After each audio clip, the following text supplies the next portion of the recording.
Vivimos en un momento paradójico en que, a pesar de que la ciencia y la tecnología están muy presentes en nuestras vidas y que gracias a ellas eh, disfrutamos muchos de nosotros de un estado de bienestar sin precedentes, eh, eh,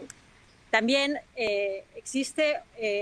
una brecha creciente entre la sociedad y la ciencia, como puede verse, por ejemplo, en el cuestionamiento de las vacunas, del cambio climático, del auge de las medicinas alternativas. Y es que también, gracias a la ciencia y a la tecnología, nunca antes habíamos tenido acceso a tanta información, pero también a tanta desinformación. Y si no la filtramos con criterio,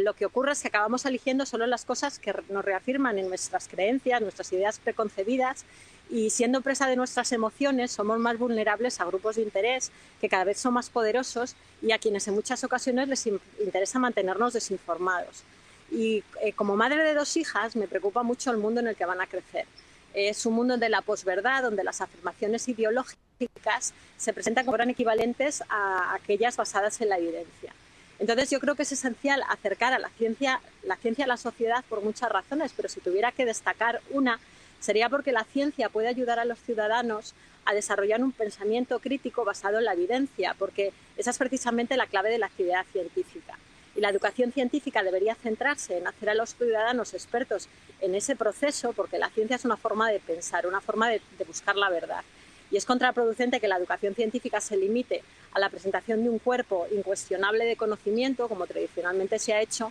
porque la aleja de los ciudadanos y la convierte en un objeto de culto que provoca fascinación, pero también miedo, en vez de convertirla en una herramienta. Y es importante desarrollar esa capacidad de pensamiento crítico, porque esto es algo que se puede aplicar a todas las facetas de nuestra vida y nos ayudaría a estar mejor informados, a ser menos manipulables y a exigir una política basada en la evidencia. Porque la evidencia, la ciencia, no solo debe estar presente en la política a nivel de asesoramiento, sino que debe ayudar a definir la agenda política, la agenda social, y esto no se va a lograr si los ciudadanos no lo exigen así. Entonces, desde hace muchos años me preocupa el debilitamiento de las instituciones científicas de nuestro país, la ausencia de voluntad para modernizarlas, para hacerlas más permeables. También me preocupa la sangría de recursos humanos, de la que yo misma he sido víctima, porque soy una científica emigrada en Estados Unidos. Y me preocupa que la política científica se haga de espaldas a la comunidad científica, pero también en nuestras reivindicaciones, nosotros los científicos hemos estado de espaldas a la ciudadanía. Y hemos adoptado un lenguaje que creemos resuena entre nuestros legisladores cuando argumentamos sobre la necesidad de obtener un nivel adecuado de financiación en I+D, que esté de acuerdo con el potencial económico del país, porque la financiación la inversión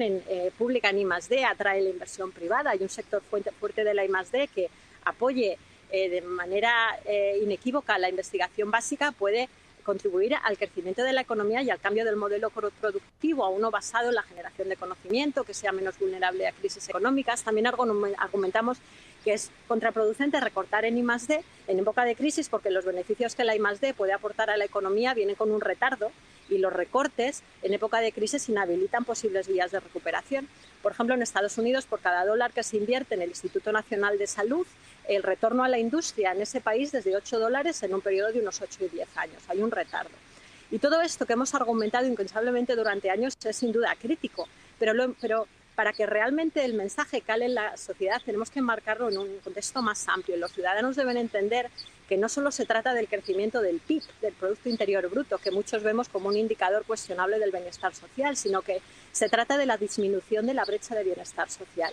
Porque la I+D puede beneficiar innumerables aspectos de nuestra vida: la salud, la educación, la igualdad de oportunidades, comunicaciones, transportes, sostenibilidad, medio ambiente, y disminuir esa brecha de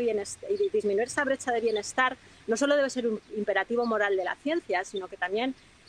es el caso que la desigualdad limita el beneficio que el progreso científico puede aportar a la economía.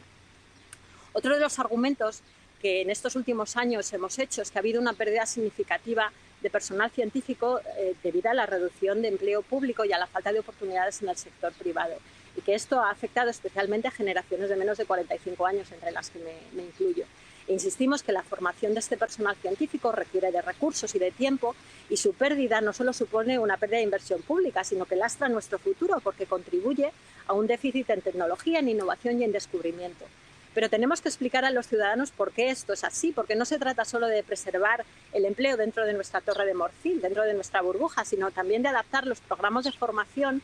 de personal científico que se han quedado completamente desfasados para facilitar la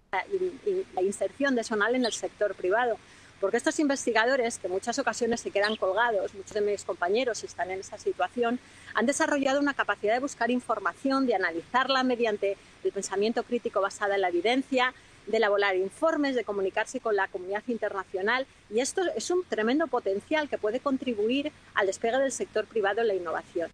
Y también es de especial interés para la ciudadanía que existen actividades económicas que van a requerir cada vez más trabajadores con preparación científico-técnica, y no hablo de investigadores, ni de doctores, ni de ingenieros, sino de trabajadores con un grado intermedio de preparación. Y esto es un tema sobre el que debería haber un amplio debate para anticipar las necesidades de esta industria y poder adaptar los programas de formación profesional para facilitar el despegue de estos nuevos sectores y la creación de empleo cualificado. O sea que tenemos que ir mucho más allá de una reivindicación por un presupuesto de ciencia estable. Tenemos que trabajar en que exista un proceso de inmersión bidireccional de la ciencia en la sociedad y de la sociedad en la ciencia. Pero esto requiere de un cambio cultural, y el objetivo de esta asociación precisamente es lograr este cambio.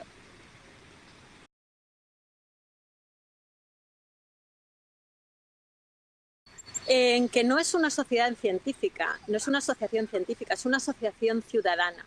El cambio cultural que buscamos no precisa solo de un diálogo dentro de la comunidad científica, sino de un diálogo transversal que involucre a muchos otros actores de la sociedad, ciudadanos y profesionales con interés y con experiencia en campos tan variados como la educación, la salud, las nuevas tecnologías, la comunicación, la industria, la protección del medio ambiente, la sostenibilidad. Y, por supuesto, también tiene que involucrar a los responsables en la toma de decisiones, a nuestros políticos. Entonces, el objetivo de esta asociación ciudadana, es facilitar la existencia de ese diálogo. Nuestro objetivo es que se cumpla